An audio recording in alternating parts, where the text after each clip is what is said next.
ኢራን የመርዶ ዜና ሰምታለች። መሪዋ በጽኑ ታመዋል ተብሏል። ሀገሪቱንም ማስተዳደር አይችሉም። ኢራንን ሙሉ በሙሉ የማድረግ ኦፕሬሽን ዛሬ እንደሚጀመር ዶናልድ ትራምፕ በድጋሚ አስታውቀዋል። ዓለም ባይሆን ያለችው ቀንኖ ተቃርቧል። ኢራንም እናንተ ከደፈራችሁን የዝግጁ ነኝ እያለች ይገኛል። የጦርነቱ አርማጌዶን ዛሬ ይሆናል በሚል መካከለኛው ምስራቅ ጭንቅ ውስጥ ወድቋል። ኢራንም እስራኤልን ፋታ ነስታታለች። የሚሳኤል ማትም በእስራኤል ሰማይ ላይ ሲዘንብ አድሯል። ትራምፕ ኔቶንም እንግሊዝንም አንፈልጋችሁም ማለታቸው ብዙዎችን አስገርሟል። ኢራናውያን ዜጎችም የትራምፕን ጥቃት ለመመከት በመሠረተ ልማቶች ላይ ትዕይንተ ሰልፍ እንዲያካሂዱ ትዕዛዝ ተሰጥቷቸዋል። ትራምፕ ቴህራን የሆርሙዞች መጠን የማትከፍት ከሆነ የኢራን ድልድዮች፣ የኃይል ማመንጫዎች እንዲሁም ሌሎች የሲቪል መሠረተ ልማቶች ላይ ጥቃት እንደሚፈጽሙ በድጋሚ ዝተዋል። ፕሬዚዳንቱ የማትከፍቱት ከሆነ ድልድይ አይኖራችሁም፣ የኃይል ማመንጫ አይኖራችሁም፣ ምንም አይኖራችሁም ካሉ በኋላም ከዚህ በላይ መሄድ አንችልም፣ ከነዚህ ከሁለቱ በላይ የከፋ ነገር አለ ሲሉ ተደምጠዋል። ዶናልድ ትራምፕ ኢራን የአሜሪካን ተዋጊ አውሮፕላኖች መታ የጣለችው በክህሎት ሳይሆን በአጋጣሚ ነው ሲሉም ሲያጣጥሉ ታይተዋል። ሆኖም አሁን ምናልባት በውስጣቸው ብዙ ጥይት ቀዳዳ ያላቸው አንዳንድ ሄሊኮፕተሮች አሉን ሲሉም ተደምጠዋል። ፕሬዚዳንቱ ኢራን የኒውክሌር ጦር መሳሪያ ሊኖራት አይችልም ያሉ ሲሆን እብዶች ናቸውና የኒውክሌር ጦር መሳሪያም በእብዶች እጅ መግባት የለበትም ሲሉ ተደምጠዋል። አክለውም እንደኔ ቢሆን ኖሮ የኢራን ሰፊ ነዳጅ ዘይት ክምችት ወስድ ነበር ሲሉ ለጋዜጠኞች ተናግረው በርካታ ገንዘብ አገኝበት ነበር ሲሉም ተደምጠዋል። ትራምፕ በርካታ አሜሪካውያን በኢራን የሚያካሄዱትን ጦርነት ቢቃወሙም አሁንም ጦርነቱን የሚቃወሙ ጅሎች ናቸው ሲሉም ገልጸዋል። እናም ኢራን ሐሳቧን ካልቀየረች ዛሬ እስትንፋሷን ትነጠቃለች ሲሉ መረር ያለ ማስጠንቀቂያ ሰጥተዋል። ፓርሶች ግን በእናንተ ይብሳል ሞክሩት እያሉ ይገኛል። በመካከለኛው ምስራቅ ሌላ ጥፋትና ሌላ ቀውስ አንዣቧል። ሰላም ጤና ይስጥልን የተከበራችሁ ውድ ቤተሰቦቻችን፣ የትራምፕን የመጨረሻ ቀነ ገደብና የኢራን ዕጣ ፈንታ በስፋት እንመለከተዋለን። አብራችሁን ቆዩ።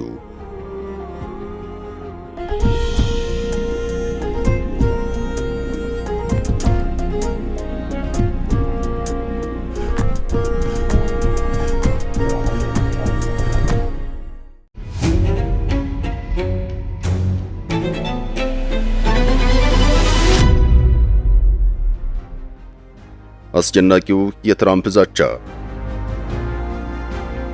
ነው። ደረሰ አይባል ነገር ሆነ እንጂ ትራምፕ ያስቀመጡት የጥፋት ዘመቻ በእርግጥም ደርሷል። የአሜሪካው ፕሬዝዳንት ዶናልድ ትራምፕ ኢራን የዓለማችን ወሳኝ የሆነውን የነዳጅ መተላለፊያ የሆርሙዞች መጠን የማትከፍት ከሆነ ብሎም በቀነ ገደቡ የማትስማማ ከሆነ በአንድ ሌሊት እንደሚያጠፏት አስጠንቅቀዋል። ፕሬዝዳንቱ በባህረ ሰላጤ ውስጥ የኃይል ፍሰት የሚያካትት ተቀባይነት ያለው ስምምነት በአሜሪካ ሰዓት አቆጣጠር እስከ ማክሰኞ 20 ሰዓት ማለትም ረቡዕ ሌሊት 9 ሰዓት ድረስ አስቀምጠዋል። በዋይት ሃውስ በሰጡት ጋዜጣዊ መግለጫቸው ላይም በኢራን ውስጥ ምክንያታዊ መሪዎች በቀና ልቦና እየተደራደሩ እንደሆነ እንደሚያምኑም ተናግረዋል። ነገር ግን ውጤቱ እስካሁን ድረስ ምን እንደሆነ አልታወቀም። ኢራን ጊዜያዊ የተኩስ አቁም ስምምነት ላይ የቀረቡ ሐሳቦችን ውድቅ አድርጋ በምትኩ ግጭቱ በቋሚነት እንዲቆምና ማዕቀቦች እንዲነሱላት ጥሪዋን አቅርባለች። ፕሬዚዳንቱ ትራምፕ ጋዜጣዊ መግለጫውን የሰጡት ከአሜሪካ የጦር ኃይል የጋራ እዝ ሊቀመንበር ጄኔራል ዳን ኬይን ብሎም ከመከላከያ ሚኒስትሩ ፔት ሄግሴት ጋር ነው። ባለስልጣናቱ መግለጫውን የሰጡት የአሜሪካ ጦር በደቡብ ኢራን የተከሰከሰውን ኤፍ-15 ተዋጊ አውሮፕላን አብራሪና የመሳሪያ ስርዓት ባለሙያ በተሳካ ሁኔታ ማዳን ከቻለ ከጥቂት ቀናት በኋላ ነው። የትራምፕ አብዛኞቹ አስተያየቶች የበረራ አባላቱን ለማዳን የተደረገውን ጀግንነት ማሞካሸት ላይ ያተኮረ ሲሆን የሆርሙዝ የባህር ወሽመጥ ማክሰኞ በተያዘለት የጊዜ ገደብ እንደገና ካልተከፈተም አሜሪካ በኢራን የኃይልና የትራንስፖርት መሠረተ ልማቶች ላይ ጥቃት ልትሰነዝር እንደምትችል በድጋሚ አስጠንቅቀዋል። መላ አገሪቱ በአንድ ሌሊት ልትጠፋ ትችላለች፣ ያ ምሽት ደግሞ ነገ ማታ ሊሆን ይችላል ሲሉም ሰኞ ዕለት ተናግረዋል። የጊዜ ገደቡ ካለፈ በኋላ ኢራን ወደ ድንጋይ ዘመን ትመለሳለች ሲሉም ፕሬዝዳንቱ አስጠንቅቀዋል። ድልድይ አይኖራቸውም ሲሉ የተደመጡት ፕሬዝዳንት ትራምፕ ምንም አይነት የኃይል ማመንጫ አይኖራቸውም ሲሉም ዝተዋል። ኢራን ቀደም ሲል የአሜሪካ ጥያቄ ውድቅ ብታደርግም ትራምፕ በተከታታይ የኢራን መሪዎች በአሜሪካና በእስራኤል ጥቃት ከተገደሉ በኋላ በኢራን በቅን ልቦና እየተደራደረች እንደሆነም ያላቸውን ተስፋ መናገራቸውን ቀጥለዋል። የሚሆነውን እናያለን ሲሉም ያላቸውን ተስፋ ተናግረዋል። እየተካሄደ ስላለው ውይይት መረጃ ያላቸው አንድ የቀጠናው ባለስልጣን በማንኛውም ድርድር ውስጥ ትርጉም ያለው ለውጥ ያለ ተኩስ አቁም ስምምነት ሊከናወን የሚችልበት ዕድል አነስተኛ ነው ሲሉ ተደምጠዋል። ስማቸው እንዳይጠቀስ የጠየቁት ባለስልጣን የሚደረጉ ንግግሮች ውስብስብ የሆኑ የኮሚኒኬሽን መቋረጥ በመኖሩ ከኢራን ባለስልጣናት ጋር መልእክቶችን ለማድረስ ሆነ ለመቀበል አስቸጋሪ መሆኑን ጠቁመዋል። ለኢራን መልእክቶችን ለማስተላለፍና ምላሽ በሚፈልገው ጊዜ ማግኘት አልተቻለም ሲሉ ባለስልጣኑ ተናግረዋል። አማካኝ ምላሽ ማግኘት ጊዜ አንድ ቀን ወይም ከዚያ በላይ ስለመሆኑም አያይዘው ጠቁመዋል። ፓኪስታን፣ ቱርክና ግብፅም አሜሪካና ኢራንን ለማደራደር በሚደረገው ጥረት ውስጥ ተሳትፎ አድርገዋል። ፕሬዚዳንት ትራምፕ ስለ አስተዳደር የወደፊት እቅዶች ሌሎች ዝርዝር ነጥቦችን መናገር አልፈቀዱም። ምርጥ እቅድ እንዳላቸው ነገር ግን ለመገናኛ ብዙሃን እንደማያሳውቁ ተናግረዋል። የሕግ ባለሙያዎች በኢራን መሠረተ ልማት ላይ ሆን ተብሎ የሚፈጸምና ቀጣይነት ያለው ጥቃት የጦር ወንጀል ሊሆን እንደሚችል አስጠንቅቀዋል። ሁሉም የኃይል ማመንጫዎች ማውደም፣ መንግስትን ወደ ድርድር ጠረጴዛ ለማምጣት በሚል በሲቪሎች ላይ ያለ እርምጃ ለመውሰድ ማስፈራራት፣ እነዚህ ነገሮች ሁሉ በሙሉ ሕገወጥ ናቸው ሲሉም በኦባማ የስልጣን ዘመን የብሔራዊ ደህንነት ምክር ቤት የሕግ አማካሪ የነበሩት ቴስ ብሪጅማን ለቢቢሲ አሜሪካ አጋር ለሆነው ሲቢኤስ ተናግረዋል። ቀደም ሲል ትራምፕ እንደማያሳስባቸው ተናግረው የኢራን ሕዝብ ነጻነትን ለማግኘት መከራ ለመቀበል ፈቃደኛ እንደሚሆን ተናግረዋል።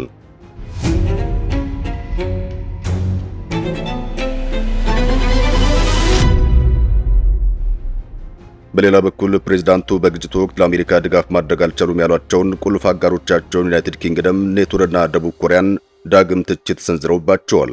ይህም በኔቶ ላይ ፈጽሞ የማይጠፋ ምልክት ነው ሲሉ አሜሪካ ዩኬን እንደማትፈልግ ተናግረዋል። አሜሪካ ጦርነቱ ከተጀመረበት ጊዜ አንስቶ በኢራን ከ13000 በላይ ጥቃቶችን መፈጸሟን ከአሜሪካ ጦር ማዕከላዊ ኮማንድ የወጣ መረጃ አመላክቷል። ከዛሬ እኩለ ሌሊት ጀምሮ በሚቆጠር 4 ሰዓታት ውስጥ በአገሪቱ ውስጥ የሚገኙ ማናቸውም ድልድዮችና የኃይል ማመንጫ ጣቢያዎች ላይ ጥቃት እንደሚደርስም አስጠንቅቀዋል። ፕሬዝዳንቱ በዋይት ሃውስ በሰጡት መግለጫቸው ላይ እስከ ነገ እኩለ ሌሊት ድረስ በኢራን የሚገኝ እያንዳንዱ ድልድይ የሚደመሰስ፣ እያንዳንዱ የኃይል ማመንጫ ጣቢያ የሚፈነዳበትና ዳግም ለአገልግሎት እንዳይል ሆኖ ማውደም እቅድ አለን። ይህ እርምጃ እንዲወሰድ ከፈለግን በ4 ሰዓታት ውስጥ ብቻ ሙሉ በሙሉ ማከናወን እንችላለን ሲሉም ተደምጠዋል። ሆኖም ፕሬዝዳንቱ አክለው ይህ እንዲሆን አንፈልግም በማለት አሜሪካ ኢራንን መልሳ ለመገንባት የምትገደድበት ሁኔታ ሊፈጠር ስለሚችል ውድ የሆኑ መሠረተ ልማቶችን ማፍረስ እንደማይመርጡ ገልጸዋል። ኢራን ከዚህ ቀደም ማስጠንቀቂያዎችን በቁም ነገር አለመውሰዷ የጠቀሱት ፕሬዝዳንቱ ባለፈው ሳምንት ድርድሩ መቋረጡን ተከትሎ በደቂቃ ውስጥ በቴህራን የሚገኙ ትልቁ ድልድይ እንዲፈርስ ትዕዛዝ መስጠታቸውን ለአብነት ያክል አንስተዋል። መሠረተ ልማቶችን ማጥፋት ፈልጋለሁ ወይ ሲሉ ጥያቄ ያቀረቡት ፕሬዝዳንቱ አይደለም፣ ምክንያቱም መልሶ ለመገንባት 100 ዓመታት ሊፈጅባቸው ይችላል ሲሉም ተደምጠዋል።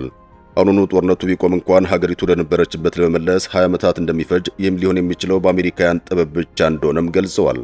ኢራን የሆርሙዝን ባህር ከከፈተች በኋላ በቦታው ላይ የጉምሩክ አሊያም የማለፊያ ክፍያ እንድታስከፍል ይፈቀድላታል ወይ ተብለው የተጠየቁት ፕሬዝዳንቱ እኛ ለምን አናስከፍልም? አሸናፊዎቹ እኛ ነን፣ እነሱ በወታደራዊ መስክ ተሸንፈዋል የሚል ምላሽ ሰጥተዋል። ኋላ ማሰባቸውን አለሳልሰው ለኔ ተቀባይነት ያለው ስምምነት ላይ መድረስ አለብን፣ ከስምምነቱ አንዱ ክፍል ነጻ የነዳጅና የሌሎች ምርቶች ዝውውር እንዲኖር መፍቀድ ነው ሲሉም ተደምጠዋል። ይህ በእንዲህ እንዳለ ግን የአሜሪካው ፕሬዝዳንት ዶናልድ ትራምፕ የቀድሞ ፕሬዝዳንት ባራክ ኦባማ በ2015 ከኢራን ጋር ተፈራርመውት ከነበረው የኒኩሌር ስምምነት አሜሪካ ባያስወጡ ኑሮ እስራኤል ልጠፋ ትችል እንደነበር ገልጸዋል።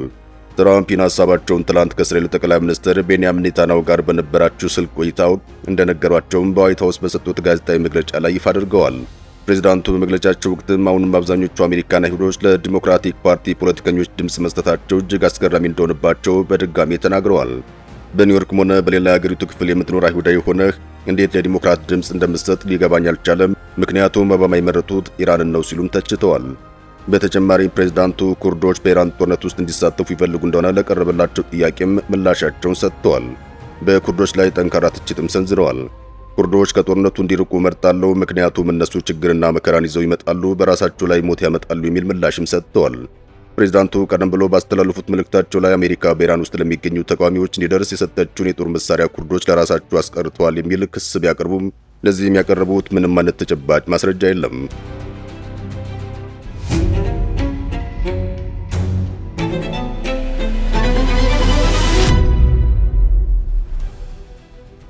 የኢራኑ መሪ በጸና መታመም። የኢራኑ ጠቅላይ መሪ ሙጅተባ ካሚኒ ራሳቸውን ስተው በቆም ከተማ ውስጥ ለከፍተኛ የጤና ሕክምና እርዳታ እየተደረገላቸው መሆኑን ብሎም አገሪቱን ማስተዳደር በማይችሉበት ደረጃ ላይ እንደሚገኙ ዘ ታይምስ አንድ የደህንነት መረጃን ጠቅሶ ዘግቧል። በአሜሪካና እስራኤል የደህንነት መረጃዎች ላይ ተመስቶ ለባሕረ ሰላጤው አጋር ሀገራት የላከው ሚስጥራዊ ዲፕሎማሲ ማስታወሻ እንዳመላክተውም ሙጅተባ ካሚኒ በቆም ከተማ በጽኑ ሁኔታ ውስጥ ሆነው ሕክምና እየተከታተሉ ሲሆን የኢራን መንግስት በሚያደርገው በየትኛውም ውሳኔ አሰጣጥ ሂደት ላይ መሳተፍ በማይችሉበት ደረጃ ላይ ይገኛሉ ተብሏል። ፌብሩዋሪ 28 በተሰነዘረ የመጀመሪያ ዙር ጥቃት እንደቆሰሉ ከሚታመንበትና ጦርነቱ ከተጀመረበት ጊዜ አንስቶም የሙጅተባ ካሚኒ አድራሻ የሚገኝበት ስፍራ አንድ ሪፖርት በይፋ ሲያጋልጥ ይህ የመጀመሪያው መሆኑ ተገልጿል። በተጨማሪም ይኸው ሰነድ በመጀመሪያ ዙር የአየር ጥቃት በተገደሉ አባታቸውና የቀድሞ ጠቅላይ መሪ አያቶላህ አሊ ካሚኒ በቆም ከተማ የሚፈጸም የቀብር ስነ ስርዓት ላይ ዝግጅት እየተደረገ መሆኑን አመላክቷል።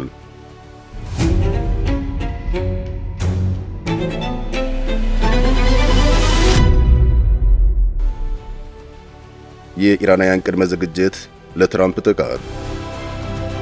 የኢራን የወጣቶችና የስፖርት ምክትል ሚኒስትር አሊሪዛ ራሂሚ ወጣቶች አርቲስቶችና አትሌቶችን ጨምሮ መላ ኢራናውያን አሜሪካ በኃይል ማመንጫ ጣቢያዎች ላይ ያቀረበችውን የቦምብ ጥቃት ዛቻ ለማውገዝ ነገ ከሰዓት 8 ሰዓት ጀምሮ በጀሚቲ 10 ከ30 በመላ ሀገሪቱ በሚገኙ የኃይል ማመንጫ ጣቢያዎች ላይ በመገኘት የሰዎች ሰንሰለት እንዲፈጥሩ ጥሪያቸውን አቅርበዋል። ምክትል ሚኒስትሩ በማህበራዊ ትስስር ገጻቸው ላይ ባሰፈሩት መልእክታቸው የህዝብ መሰረተ ልማቶችን ማጥቃት የጦር ወንጀል ነው የሚለውን ድምጻችንን ለማሰማት እጅ ለእጅ ተያይዘን በጋራ እንቆማለን ሲሉ ተደምጠዋል። የምክትል ሚኒስትሩ ጥሪ የተሰማው ኢራን የሆርሙዝ ባህረ ሰላጤ ሙሉ በሙሉ ክፍት የማታደርግ ከሆነ ድልድዮችና ኃይል ማመንጫ ጣቢያዎችን ጨምሮ ወሳኝ የሲቪል መሰረተ ልማቶችን እንደሚያወድሙ የአሜሪካው ፕሬዝዳንት ዶናልድ ትራምፕ የሰጡትን ጠንካራ ማስጠንቀቂያ ተከትሎ ነው። ከዚህ ቀደም 5 ነጥቦችን የያዘ የመደራደሪያ ሐሳብ አቅርባ የነበረችው ኢራን አሁን ላይ አሜሪካ ላቀረበችው የባለ 15 ነጥብ የመፍትሄ ሐሳብ ምላሽ የሚሆን አዲስ የ10 ነጥብ ቅድመ ሁኔታዎችን ማቅረቧም ተገልጿል። በቴህራን የሚገኘው ጋዜጠኛ መሐመድ ቫል እንዳስረዳው ኢራን ካቀረበቻቸው ቅድመ ሁኔታዎች መካከል በእሷ ላይ የተጣሉ ማዕቀቦች ሙሉ በሙሉ እንዲነሱላት መጠየቋ ይገኝበታል። በተጨማሪም በኢራን የማበልጸግ ዙሪያ ስምምነት ላይ ለመድረስ ፈቃደኛ መሆኗን የገለጸች ሲሆን ሆኖም የዩራኒየሙ ጉዳይ ከጦርነቱ መጀመር በፊትም ሲነጋገሩበት የነበረ በመሆኑ አሁንም በጦርነቱ ጫና ምክንያት የመጣ ድርድር አቋም እንዳልሆነ ማብራርታለች። ሌላው ዋነኛው የኢራን ጥያቄ የሆርሙዝ ባህረ ሰላጤን የትራፊክ ፍሰት በተመለከተ ደህንነቱ የተጠበቀ አዲስ ፕሮቶኮል ማውጣት የሚለው ነው። ከዚሁ ጋር በተያያዘ ኢራን በጦርነቱ ምክንያት በመላ ሀገሪቱ የደረሰውን ውድመት መልሳ ለመገንባትና ለደረሰባት ኪሳራ እንዲሆናት በባህረ ሰላጤው ላይ የማለፊያ ክፍያ ማለትም ቶል እንድታስከፍል ሊፈቀድላት ይገባል ስትል ጠይቃለች። ከዚህ ባሻገር ቴህራን የምትፈልገው ጊዜያዊ የተኩስ አቁም ሳይሆን ጦርነቱን በዘላቂነት እንዲቋጭ እንዲሁም የጦርነት ማብቃት በሁሉም የቀጠናው ግንባሮች ሄዝቦላ፣ ሁቲዎችና ሌሎች የኢራን አጋሮች ባካተተ መልኩ እንዲፈጸም ጠይቃለች። ኢራን በእነዚህ መሰረታዊ ጥያቄዎቿ ላይ ምንም አይነት የድርድር ማላላት እንደማታደርግ ያስታወቀች ሲሆን አሜሪካ ቢያንስ በመርህ ደረጃ ጥያቄዎቿን አለያም አብዛኞቹን ለመቀበል ፈቃደኛ ካልሆነች ወደ ትክክለኛ የድርድር ጠረጴዛ እንደማትመጣና በድርድሩ እንደማትሳተፍ አቋሟን አሳውቃለች።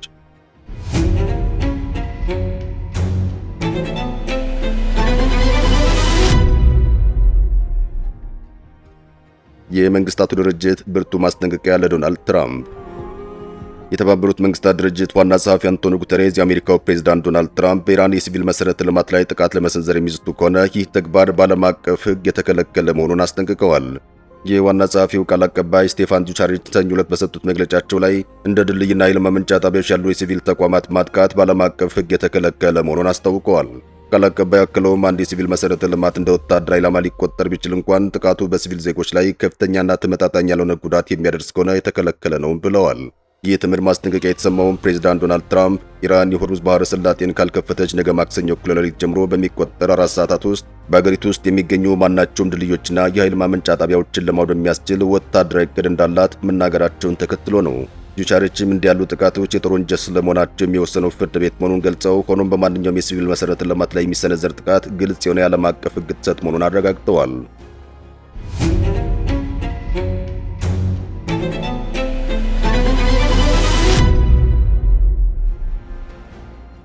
ቀይ ባህርን እንደ ሆርሙዝ መዝጋት የኢራን አዲስ እቅድ። የኢራን ከፍተኛ መሪ ሙጅተባ ካሚኒ አማካሪ የኢራን ወዳጆች የሆርሙዝ ስትሬት እንደተዘጋ ሁሉ የባብ አል-መንደብን ንግድ መስመር ሊዘጉ እንደሚችሉ አስጠንቅቀዋል። ይህ እርምጃ ከተወሰደ ከዓለም የኤነርጂ አቅርቦት 1/4ኛው ማለትም 25 በመቶ የሚቋረጥ ይሆናል። ይህ ቀደም ሲል የኢራን ውጭ ጉዳይ ሚኒስትር የነበሩት በአሁኑ ወቅት የከፍተኛው መሪ አማካሪ የሆኑት አሊ አክባር ቬላቲያ እሁድ ዕለት በማኅበራዊ ገጻቸው ላይ ባስተላለፉት መልእክት ነው። የመቋቋም ግንባሩም ለባብ አል-መንደብ ያለው እይታ እንደ ሆርሙዝ ነው ብለዋል። አክለውም የዋይት ሃውስ ሞኝነት የተሞላበት ስህተት ከተደረገመ የዓለም የንግድና ኢነርጂ ፍሰት በአንድ እርምጃ ሊስተጓጎል እንደሚችል አስታውቀዋል። ይህ ማስጠንቀቂያ የመጣው የአሜሪካው ፕሬዝዳንት ዶናልድ ትራምፕ ኢራን የሆርሙዝ ስትሬትን ለመክፈት ካልተስማማች ከፊታችን ረቡዕ ጀምሮ የኃይል ማመንጫዎቿና ድልድዮቿ ሊደበደቡ እንደሚችሉ ዛቻ ካሰሙ በኋላ ነው። ባብ አል-መንደብ ቀይ ባህርን ከኤደን ባህረ ሰላጤ ጋር የሚያገናኝ ሲሆን በየመንና በጅቡቲ ኤርትራ መካከል የሚገኝ ስትራቴጂካዊ መስመር ነው። በፈረንጆቹ 2024 ብቻ በቀን 4.1 ቢሊዮን በርሜል ድፍድፍ ነዳጅ በዚህ መስመር አልፏል። ከዓለም አጠቃላይ ንግድ ልውውጥ 10 በመቶ በዚህ መስመር የሚያልፍ ሲሆን በተለይም ከቻይናና ህንድ ወደ አውሮፓ የሚላኩ ምርቶች መተላለፊያ ስለመሆኑ ይነገራል። የሆርሙዝ ወሽመጥ በመዘጋቱ ምክንያት ሳውዲ አረቢያ ነዳጇን በየብስ ቧንቧ ወደ ቀይ ባህር በማስመጣት በባብ አል-መንደብ በኩል ለመላክ እየተጠቀመችበት እንደሚገኝ ይነገራል። መስመሩ በአሁኑ ወቅት በኢራን የሚደገፉ የየመን ሁቲ አማጽያን ቁጥጥር ስር እንደመሆኑ የሆርሙዝና የባብ አል-መንደብ መስመሮች በአንድነት ቢዘጉ የዓለም የነዳጅና የጋዝ አቅርቦት 25 በመቶ ይቋረጣል። ይህ መስተጓጎሉም በፋብሪካዎች፣ በቤት ውስጥ ኩሽናዎችና በነዳጅ ማደያዎች ላይ ከፍተኛ ዋጋ ጭማሪና የኢኮኖሚ ውጥረት ሊያስከትል ይችላል። ከዚህ በተጨማሪም ከኤስያ ወደ አውሮፓ የሚላኩ የንግድ ኮንቴነሮች አማራጭ ረጅም መንገድ እንዲጓዙ ስለሚያስገድድ የሸቀጦች ዋጋ በከፍተኛ ሁኔታ ይነራል። ኢራን የሆርሙዝ ስትሬት ክፍት የሚሆነው ከእሷ ጋር ለሚደራደሩ ሀገራት ብቻ እንደሆነ ስትገልጽ፣ አሜሪካና እስራኤል ግን በዚህ ዕድል እንደማይጠቀሙ አስታውቃለች። ይህም ቀጠናውን ወደ ከፋ ወታደራዊ ግጭት ሊከተው እንደሚችል በርካቶች ስጋታቸውን እየገለጹ ይገኛል።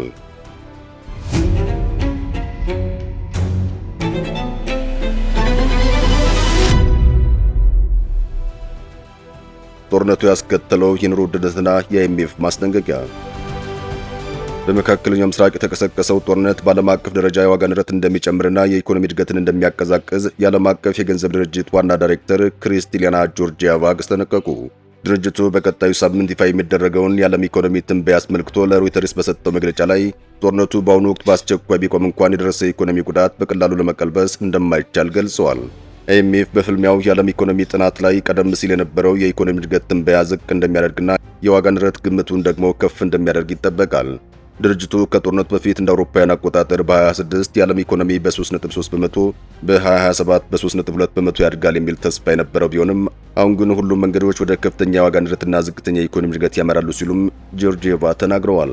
እንደ ዋና ዳይሬክተሯ ገለጻ ጦርነቱ የዓለም የነዳጅ አቅርቦት በ13 በመቶ እንዲቀንስ አድርጓል። ይህም ደግሞ በነዳጅና በጋዝ ጭነቶች ላይ እንደ ሂሊየምና ማዳበሪያ ባሉ ተያያዥ አቅርቦት ሰንሰለቶች ላይ ከፍተኛ ተጽዕኖ አሳድሯል። ጦርነቱ በአጭር ጊዜ ውስጥ ቢቆም እንኳን በኢኮኖሚው ላይ የሚኖረው አሉታዊ ተጽዕኖ የሚቀጥል ሲሆን ግጭቱ ረጅም ጊዜ የሚወስድ ከሆነ ግን በዓለም አቀፍ የዋጋ ንረትና እድገት ላይ የሚኖረው ጉዳት እጅግ የከፋ እንደሚሆን ድርጅቱ አስታውቋል። የተከበራችሁ ውድ ቤተሰቦቻችን ስለተከታተላችሁን ከልብ እናመሰግናለን። ሰላም።